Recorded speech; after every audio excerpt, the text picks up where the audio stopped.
What are you doing? Cleaning. Cleaning. What are you cleaning? Table. Table. What do you want to become? Engineer. Engineer. Why? Uh,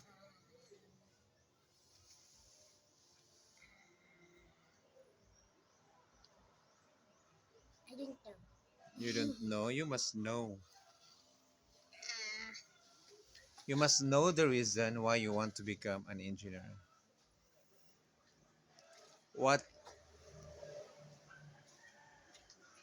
Hmm? Enter.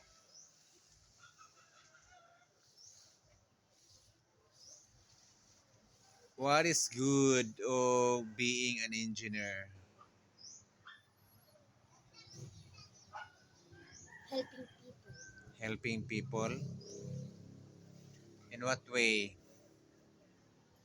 Building them a home. Building a home. That's what you want. Okay. Say hi to our fans and friends. Say hi. Say hi.